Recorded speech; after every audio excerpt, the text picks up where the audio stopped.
बच्चों, lifeline education point के channel में आपका स्वागत है। आज के इस वीडियो में हम द्विघात समीकरण के सीरीज के क्रम को बढ़ाते हुए छठे पाठ में कुछ प्रश्नों को पढ़ेंगे जो परीक्षा में पूछे जाते हैं। आज द्विघात समीकरण के अंतर्गत इस तरह के प्रश्न को पढ़ेंगे जिसमें हमें मूलों का योग और मूलों का गुणनफल तो निकालने सिखाए थे।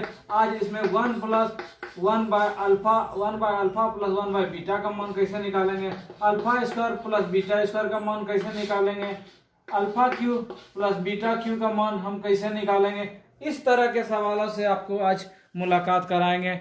उम्मीद है हमारे वीडियो के साथ आप अंत तक बने रहेंगे जिनसे परीक्षा में आपको कठिनाई का सामना ना करे।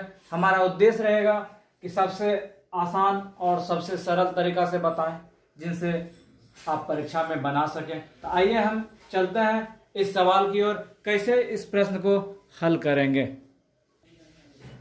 यह सवाल हमारे लिए दिया गया है। मान लिया ये द्विघात समीकरण है, इनका बोला गया 1 बाय अल्फा और 1 बाय बीटा, मूलों का योग और मूलों का गुणनफल ज्ञात करें। तो हमने मात्र दो सूत्र ही पढ़ा था, क्या क्या, मूलों का योग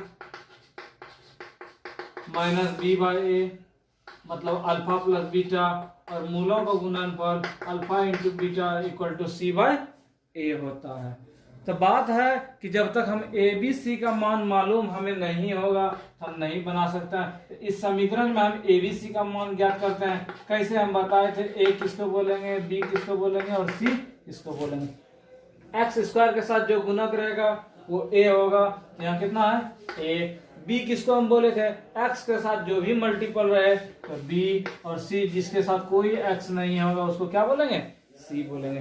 अब हमें मान लिया अल्फा प्लस बीटा का मान निकालना था। हमने सूत्र बताया था, मूलों का योग क्या आता है माइनस बी बाय ए। अब हम क्या करेंगे, मान जो मेरे पास था इसको हम सेट करते हैं। बी का मान 5, ए का मान 1, तो कितना निकल गया मेरा -5। अब मान लिया मूलों का गुणनफल निकालना था, इसका मतलब अल्फा इंटू बीटा का मान निकालना था। तो अल्फा इंटू बीटा क्या आता है, सी बाय ए ना। तो सी का मान कितना, सी का मान 9 और ए का मान 1। तो हम क्या निकाल लिए, हमें 3 चीज पूछा था। तो हमने मूलों का योग निकाल लिया, मूलों का गुणनफल निकाल लिया। अब बारी थी कि 1 by alpha plus 1 by beta का मान कैसे निकालेंगे। किसी किसी को समस्या आता है केवल ये दे दिया, उन्हें भारी लगने लगता है। भारी नहीं लगना चाहिए। हम सबसे पहले देखेंगे क्या क्या है, हो सकता है हल्का हो, हम यहीं छोड़ देंगे सवाल को ही देख के तो भारी हो जाएगा। हम आगे कम करते हैं, क्या क्या कर सकते हैं। सबसे पहला काम लघुत्तम ले सकते हैं। मेरा क्या आ गया, अल्फा बीटा। अब यहाँ दिया अल्फा से हम भाग देते हैं, यहाँ मेरा बीटा आ जाएगा और यहाँ क्या आ जाएगा, अल्फा आ जाएगा। आगे हम देखते हैं कि यहाँ अल्फा प्लस बीटा था जिसका हमने मान निकाला था क्या -5, बट अल्फा इंटू बीटा का मान कितना निकाले थे 9। यही मेरा क्या आ गया, आंसर हो गया। इसी को यदि हम चेंज करते दूसरे तरीका से भी बना सकते थे। कैसे, 1 बटे अल्फा प्लस 1 बटे बीटा। लघुत्तम मेरा कितना, अल्फा इंटू बीटा, यहाँ आ गया बीटा प्लस अल्फा। आगे मेरा क्या हो रहा था, अल्फा प्लस बीटा का मान हम जान रहे थे -b बटे ए, और अल्फा इंटू बीटा कितना, c बटे ए। क्या हो गया, कट गया। तो मेरे पास क्या क्या बच गया, -b बाई सी। अब केवल मान सेट कर देंगे। b का मान मेरे पास कितना 5 और a का मान कितना 9। तो दोनों तरीका में आपको जो पसंद हो उस ढंग से आप बना सकते हैं। क्या क्या काम किए एक बार फिर से हम दिखाते हैं। बोला 1 by alpha plus 1 by beta का मान निकालना था, हम लघुत्तम ले लिया अल्फा इंटू बीटा। यहाँ ऊपर में मेरा क्या आ गया, बीटा प्लस अल्फा, और अल्फा प्लस बीटा का मान हमने पहले ही निकाला था कितना -5 सेट कर दिए, और अल्फा इंटू बीटा का मान कितना 9। यही मेरा क्या आ गया, आंसर आ गया। इसी को हम दूसरे टाइप से कैसे बनाते, 1 by alpha plus 1 by beta था, दोनों का लघुत्तम ले लिए। अब हम जान रहे थे केवल जानने से नहीं होगा, जहां जिसका इस्तेमाल हो वहां मान रखना। अल्फा प्लस बीटा का मान कितना -b बाय ए, और अल्फा इंटू बीटा का मान कितना c बाय ए। एक कट गया, क्या बचा मेरा -b बाय सी, और मान सेट कर दिया और मेरा आंसर हो गया। हम इस सवाल के आगे हम इसी टाइप के दूसरे सवाल को लेते हैं। दूसरे सवाल में क्या पूछा जा रहा है उसको देखते हैं। सवाल था हमारा 3x² plus 7x plus 5 equal to 0 हो तो 1/अल्फा प्लस 1/बीटा और अल्फा स्क्वायर जो बीटा स्क्वायर का मान निकालें। तो हम क्या क्या करेंगे, सबसे पहले ये जो समीकरण था इसमें हम देखते हैं क्या a का मान कितना, b का मान कितना, c का मान कितना। तो a का मान कैसे पता चलेगा, तो हम बताए थे एक्स स्क्वायर के साथ जो भी मल्टीप्लाई है वो a होता है, x के साथ जो भी मल्टीपल है वो क्या होता है b होता है, और जिसके साथ x नहीं है वो क्या होता है c होता है। अब तो अल्फा प्लस बीटा का मान हमने सूत्र बताया था -b/a, तो सेट कर दिए -7/3, और अल्फा इंटू बीटा का मान c/a, तो c का मान कितना 5/3। अब हम चलते हैं सवाल की ओर। सवाल हमारा क्या पूछ रहा था, सवाल का कहना था कि आप निकालिए 1/अल्फा प्लस 1/बीटा, 1/अल्फा प्लस 1/बीटा। तो पहला हम क्या करते हैं, लघुत्तम लेते हैं। ये मेरा क्या आ गया बीटा प्लस अल्फा।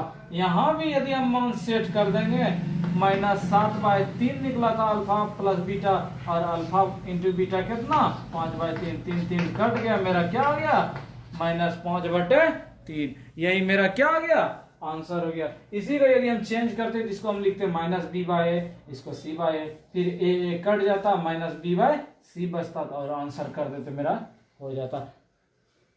हो गया, उम्मीद है यहाँ तक समझ में आया होगा।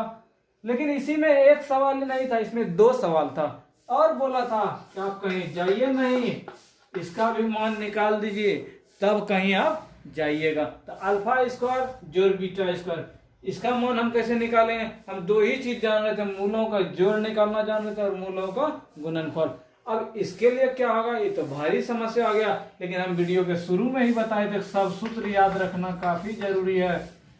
a square plus B square का क्या सूत्र होगा, a प्लस बी का स्क्वायर -2ab। सूत्र दूसरा भी हो सकता था, क्या हो सकता था, a माइनस बी का स्क्वायर प्लस 2ab भी हो सकता था, लेकिन यहाँ प्लस और गुना का मेरे पास मालूम था, यहाँ अल्फा जो बीटा ही जानते थे, हम अल्फा घटा बीटा का मान नहीं जानते थे, इसीलिए इस सूत्र का हम क्या करेंगे इस्तेमाल करेंगे और मेरा बन जाएगा। तो क्या लिख सकते हैं, a square plus B square को बोला कुछ नहीं लिखिए, a प्लस बी का स्क्वायर कर दीजिए -2ab कर दीजिए और आपका बन जाएगा। तो कैसे बनेगा, तो हम अल्फा जो बीटा का मान निकाले हुए थे कितना -7/3 -2 गुना अल्फा इंटू बीटा कितना 5/3, सेट कर देंगे। 7 का स्क्वायर हो गया 49/9 -5 गुने 10/3, एलसीएम लेते हैं 9 49 -10 दिया 30, क्या बच गया मेरा 19/9। यही मेरा क्या आ गया आंसर हो गया। उम्मीद है बच्चों समझ में आया होगा। एक बार फिर से इस सवाल की पुनरावृत्ति हम करा देते हैं, यदि किसी को कठिनाई हुई हो। तो सवाल था मेरा ये निकालना था 1/अल्फा प्लस 1/बीटा और अल्फा स्क्वायर जो बीटा स्क्वायर का क्या कीजिए मान निकालिए। तो हम क्या क्या करेंगे, सबसे पहले एबीसी का मान निकालते हैं। क्यों, इसीलिए हमें जरूरी पड़ेगा अल्फा प्लस बीटा में और अल्फा इंटू बीटा में। तो ए का मान कितना हो गया 3, कहां से, इस समीकरण से एक्स स्क्वायर के साथ जो भी मल्टीप्लाई रहे, बार बार हम बता रहे हैं, एक्स स्क्वायर के साथ जो भी रहे ए, एक्स के साथ जो मल्टीप्लाई रहे वो बी, और बिना एक्स वाले के साथ रहे वो सी। अब हम अल्फा प्लस बीटा का मान निकाले, -b/a सूत्र जान रहे थे, सेट कर दिए। अल्फा इंटू बीटा के भी सूत्र जान रहे थे, सेट कर दिए। अब हम चलते हैं सवाल की ओर। सवाल मेरा तो 1/अल्फा प्लस 1/बीटा का मान निकालिए, ये लिख दिए और एलसीएम ले लिए। दोनों का मान हमें मालूम था, केवल सेट कर दिया और मेरा आंसर हो गया। इसमें बोला कि अभी जाइए नहीं, इसमें 2 सवाल था, एक सवाल और है, उसको भी आप बनाइए तब जाइएगा कहीं। तो हम देखते हैं दूसरा सवाल। दूसरा सवाल मेरे पास था अल्फा स्क्वायर जोड़ बीटा स्क्वायर, इसको रखे।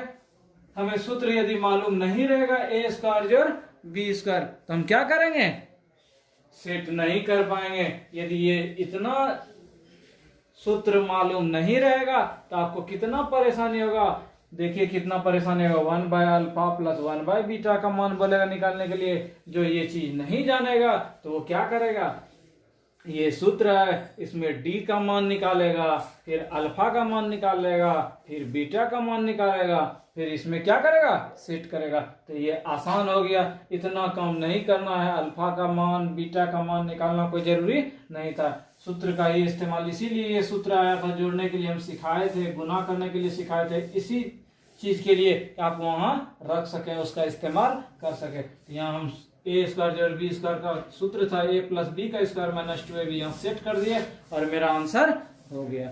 तो उम्मीद है समझ में आया होगा। इस तरह का एक सवाल हम और लेते हैं, उसके बाद अगले टाइप में चलेंगे।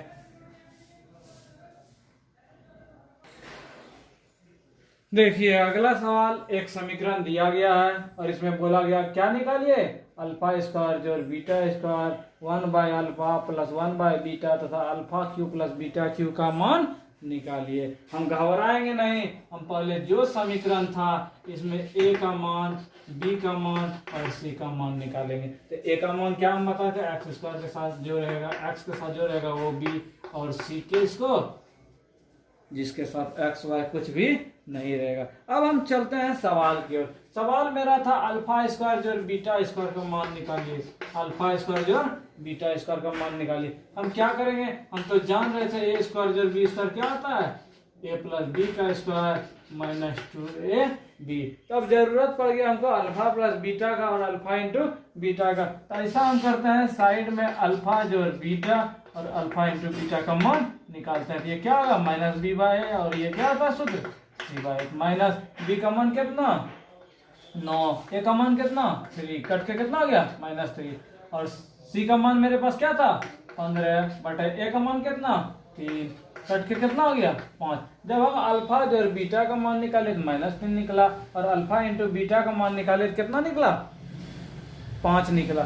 तो मूलों का जोड़ और मूलों का गुना, इस सूत्र बैठाने में जिनको प्रॉब्लम हो, इसके पीछे वीडियो आप देख के, एक स्पेशल वीडियो में हमने बताया था मूलों का जोड़ और मूलों का गुणनफल कैसे निकालेंगे। उम्मीद है कि आपको परेशानी नहीं होगी। अब हम मान सेट करते हैं। यहाँ अल्फा जोड़ बीटा का मान हम कितना निकाले थे -3 सेट कर दिए, -2 गुना अल्फा इंटू बीटा कितना 5। क्या करेंगे, 3 का स्क्वायर 9 हो गया, 5 दूनी 10, मेरा कितना हो गया -1।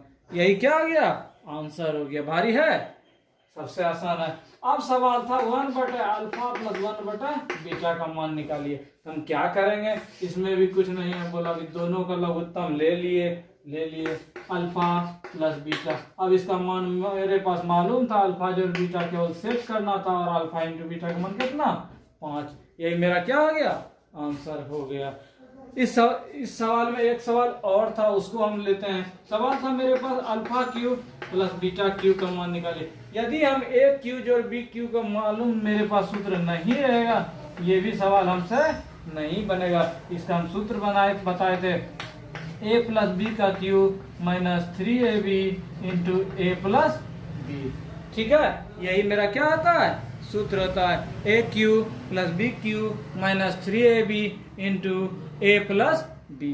तो हम क्या क्या करेंगे, सूत्र को सेट करते हैं। यहाँ मेरा क्या आ जाएगा, ये देगा अल्फा प्लस बीटा था, इसका Q -3 into alpha beta into alpha plus beta. सवाल बनाने के लिए सूत्र काफी याद रखना जरूरी है। अब अल्फा प्लस बीटा का मान मेरे पास कितना -3, तो -3 का क्यू कर दिए, -3 गुना अल्फा इंटू बीटा कितना 5 रख दिए, फिर गुना था अल्फा प्लस बीटा कितना -3। आगे मेरा क्या हो गया, -3 का क्यू। किसी किसी को दिक्कत होता है तो 3 का क्यू हम करेंगे 27। अब हम क्या बोलते हैं, माइनस का जितना बार पढ़ेंगे, 3 बार पढ़े 4 बार पढ़े, यदि ऊपर में सम संख्या रहेगा तो रिजल्ट उसका प्लस होगा, यदि विषम होगा तो उसका रिजल्ट माइनस होगा। इसीलिए परेशानी नहीं होनी चाहिए। माइनस माइनस प्लस हो गया, 3 × 5 = 15, 15 × 3 = 45। कितना हो गया, 45 में 27 घट गया कितना 28। यही मेरा क्या हो गया, आंसर हो गया। क्या क्या किए, इसके पीछे हमने अल्फा स्क्वायर जोड़ बीटा स्क्वायर का मान निकालना सिखाया, 1/अल्फा प्लस 1/बीटा का मान निकालना सिखाया, और इस सवाल में एक चीज एक्स्ट्रा था, अल्फा क्यू जोड़ बीटा क्यू। हम सूत्र जान रहे थे, ए क्यू प्लस बी क्यू, ए प्लस बी का Q -3ab into A plus B. Set कर दिया और मेरा आंसर हो गया। तो इस टाइप का सवाल, उम्मीद है आपको परीक्षा में परेशानी नहीं होगा। तो इस टाइप का कुछ सवाल आपके बोर्ड पर होमवर्क के लिए, उम्मीद है इन्हें आप घर में बनाकर प्रैक्टिस करेंगे।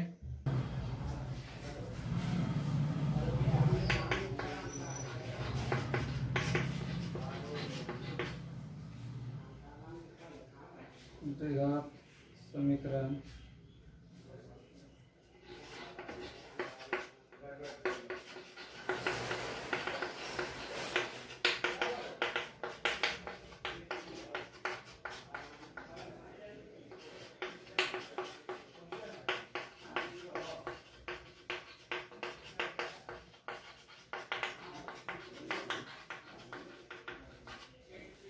मान निकालें।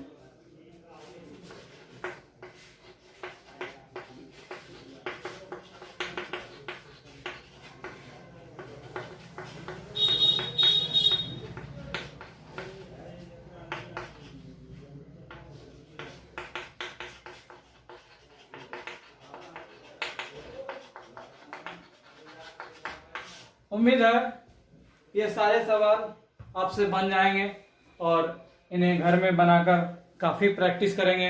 हम चलते हैं कुछ दूसरे सवाल की ओर। सवाल, इन सवालों को आप स्टॉप कर लिख भी सकते हैं, उसके बाद आप घर में काफ़ी इनकी प्रैक्टिस करें, तभी आपकी राहें आसान होगी। इस तरह के प्रश्न भी मैट्रिक परीक्षा में निश्चित रूप से पूछे जाते हैं। इस टाइप के प्रश्न केवल मैट्रिक में नहीं, कई बार प्रतियोगी परीक्षा में भी पूछे गए हैं। तो बार बार प्रतियोगी परीक्षा में भी पूछे जाने का तात्पर्य, मेरा मतलब है कि मैट्रिक परीक्षा का आप हल्के में ना लें। इसे यदि आप सही ढंग से पढ़ेंगे तो आपको प्रतियोगी परीक्षा नौकरी मिलने में काफ़ी आसान होगी। इसीलिए चाहे वो साइंस हो, सोशल साइंस हो, मैथ हो, इन्हें क्रमवार लाइन बाय लाइन पढ़ें तो आपकी राहें काफ़ी आसान हो जाएगी। तो हम चलते हैं इस सवाल की ओर। क्या क्या है सवाल? तो मेरा द्विघात समीकरण 2x² + kx + 3 = 0 मेरा दिया हुआ था। बोला कंडीशन k का मान निकालिए, लेकिन बोला जिसका मूल बराबर हो। ये बहुत कुछ कह रहा है। मूल बराबर होने का मतलब है क्या? इसका मतलब है कि अल्फा और बीटा का मान क्या है? बराबर है। और इस कंडीशन में हम बताए थे जब मूल बराबर कब होगा? यदि डी का मान क्या हो जाए? 0 हो जाए। दोनों एक दूसरे का क्या है? पूरा का। यदि डी का मान 0 होगा तो ये चीज हो जाएगा, अल्फा और बीटा बराबर हो जाएगा। और यदि अल्फा और बीटा बराबर है तो इसका मतलब क्या है? डी का मान 0 है। जब बता रहा था मूल बराबर है, इसका मतलब, इसका कहने का मतलब क्या था? डी का मान कितना? 0। अब डी का मान हम क्या कैसे निकालेंगे? डी का मान मेरे पास मालूम था, b² - 4ac होता है। अब हम क्या करेंगे, जो मेरे पास सवाल दिया हुआ है इसमें abc का मान हम निकालते हैं, a का, b का और c का। ये कैसे पता चलेगा? x² के साथ जो मल्टीप्लायर है वो a, x के साथ जो मल्टीप्लायर है वो b, और जो ऐसे रहे क्या? c। अब इसको हम सेट करते हैं b², तो k था k² - 4 गुना a गुना, ठीक है। तो क्या हो गया? k² - 4 12 बढ़ती है 36 बराबर 0। तो k² का मान कितना रहा? 36। अब k का मान कैसे निकलेगा? तो इधर स्क्वायर था, उधर जाके रूट। इसका मतलब इसको वर्गमूल निकालेंगे, क्या होगा? +/6। उम्मीद है बच्चों आपको समझ में आ गया होगा। तो एक बार फिर से इसकी पुनरावृत्ति कराते हैं। क्या बोले? अल्फा बराबर बीटा हो तो डी का मान 0 हो जाता है। यदि डी का मान 0 दे दे तो इसका मतलब हम समझेंगे अल्फा और बीटा क्या है? बराबर है। तो वही हम काम के सवाल से, मेरा मूल बराबर है, इसका मतलब क्या है? डी का मान 0। क्यों? हम बताए थे ये दोनों बात जो एक दूसरे का पूरा ई देगा ई हो जाएगा, ई होगा, इसको समझना। मान सेट कर दिए, डी का मान b² - 4ac, और abc मालूम था, सेट कर दिया और मेरा k का मान निकल गया। इस तरह का एक प्रश्न और लेते हैं। सवाल मेरा था kx into k - 2 + 6 = 0। बोला इसमें k का ऐसा मान ज्ञात कीजिए जिसके मूल बराबर हो। मूल बराबर अल्फा और बीटा क्या बराबर है? इसका मतलब जब अल्फा बराबर बीटा हो, इसका मतलब क्या कह रहा है? डी का मान 0 होना चाहिए। तो डी का मान हम निकालेंगे, उसको क्या कर देंगे? 0 कर देंगे। अब डी का मान कैसे निकालेंगे? जब द्विघात समीकरण होगा तो ना डी का मान निकलेगा। हमको देखने से, फर्स्ट दृष्टिकोण से कोई देख के सीधी बोलेगा तो बोल देगा द्विघात समीकरण नहीं है। हमने बताया था केवल देखना नहीं है, इसका तहकीकात करना है, इसको फाइनल करना है। जो यदि ब्रैकेट में है उसको ठीक करना है, तब हम देखेंगे फाइनली रिजल्ट जो आएगा उसमें हम देखेंगे कि घात पावर 2 वाला है कि नहीं। तब हम बोलेंगे द्विघात समीकरण है अथवा नहीं है। ये नहीं केवल इसमें देख रहे कहीं स्क्वायर वाला नहीं है, ये तो हमसे नहीं बनेगा। हम इसको करते हैं, क्या करते हैं? kx × k था, मेरा क्या आ गया? k² × x हो गया, माइनस ये क्या आ गया? 2kx हो गया, प्लस कितना? 6 = 0 हो गया। अब हम इसमें देखते हैं क्या क्या मेरे पास हो रहा है। क्या हम देख रहे हैं मेरे पास के स्क्वायर एक्स हो रहा था -2 के एक्स प्लस 6, लगता है कहीं मिस हुआ है। अच्छा सवाल में क्या था, एक्स था, ये एक्स था, तो यहाँ क्या हो गया के एक्स स्क्वायर। अब हम इससे क्या कर सकते हैं, इससे मेरा राह आसान हो गया। कैसे, उसको हम देखते हैं, के एक्स था 2 हो गया। अब हम देख रहे हैं क्या क्या है, इसके साथ एक्स स्क्वायर के साथ जो था ये मेरे पास क्या था, के था। उसके बाद बी के जगह क्या बोले थे, एक्स के साथ जो मल्टीप्लाई है कितना -2 के, और सी जिसके साथ कुछ नहीं रहे। अब बोला था कंडीशन क्या, बोला था डी का मान जो है 0 है, इसका मतलब b² - 4ac बराबर 0। अब तो ये मेरा द्विघात समीकरण बन गया। कैसे, x पर स्क्वायर है ये है। आगे हम सेट करते हैं, b का मान कितना -2k का स्क्वायर -4 गुना a का मान कितना k गुना 6 बराबर 0। कितना हो गया मेरा 4k² -4 24 के इक्वल टू 0। एक उसको उधर भेजते हैं, 24 के हो गया, के क्या हो गया, कट गया, 4 से 24, के का मान कितना 6। यही मेरा क्या आ गया, आंसर हो गया। क्या क्या हम किए, जो समीकरण दिया हुआ था, ये द्विघात समीकरण देखने से प्रतीत नहीं होता, केवल देखना नहीं है, उसको क्या करना है, सॉल्व करना। सॉल्व हम किए, ये मेरे पास निकल गया, इसे ABC का मान कर दिया, और मेरे पास दिया हुआ था कि क्या मूल बराबर है, इसका मतलब D का मान 0, उसको सेट कर दिया और K का मान निकल गया। तो इस टाइप का कुछ सवाल हाँ आपके होमवर्क के लिए। कंडीशन क्या क्या है, बोला निम्नलिखित द्विघात समीकरण में के का ऐसा मान ज्ञात कीजिए जिसके क्या हो, मूल बराबर हो। तो कुछ समीकरण हम दे रहे हैं, 5x² + 3k + 5 = 0। इसमें क्या करना है, इसमें जो है मान निकालना है, किसका, जब मूल बराबर हो, के एक्स। दूसरा सवाल ये 5 था। दूसरा सवाल है 7x² + 9kx + 2 = 0। तीसरा सवाल था 4x² + 5kx + 7 बराबर 0। चौथा सवाल था 2x² + 3x + k = 0। पांचवा सवाल था kx² + 5x + 18 = 0। उसके बाद छठा सवाल था x² + k + 2 × x + 3 = 0। सातवां सवाल है 2x² + 3x + k = 0। आठवां सवाल है x² + k + 5 × x + 7 = 0। इतने सारे सवालों में यदि मूल बराबर हो तो आपको क्या निकालना है, के का मान निकालना है। तो उम्मीद है आपको सभी प्रश्न समझ में आया होगा। हमारा अधिक से अधिक प्रयास रहेगा कि बच्चे कैसे समझें, उन्हें समझाने का प्रयास करेंगे। यह प्रयास तभी सार्थक होगा जब जितना सवाल हमने बताया इसे घर में 3 बार 4 बार इसकी पुनरावृत्ति करें, परीक्षा में अच्छे अंक आएंगे। तो हम चाहेंगे कि आप अधिक से अधिक दोस्तों को यह महत्वपूर्ण जानकारी शेयर करें, जिनसे यह जानकारी उन्हें भी मिल सके। तो जिन दोस्तों ने अब तक हमारे लाइफलाइन एजुकेशन पॉइंट के यूट्यूब चैनल को सब्सक्राइब नहीं किया है, वो भी चैनल को सब्सक्राइब करें और अधिक से अधिक वीडियो को शेयर करें। तो इसके नेक्स्ट पार्ट में आपसे होगी फिर मुलाकात। तब तक हमारे यूट्यूब चैनल के साथ बने रहें। Thank you.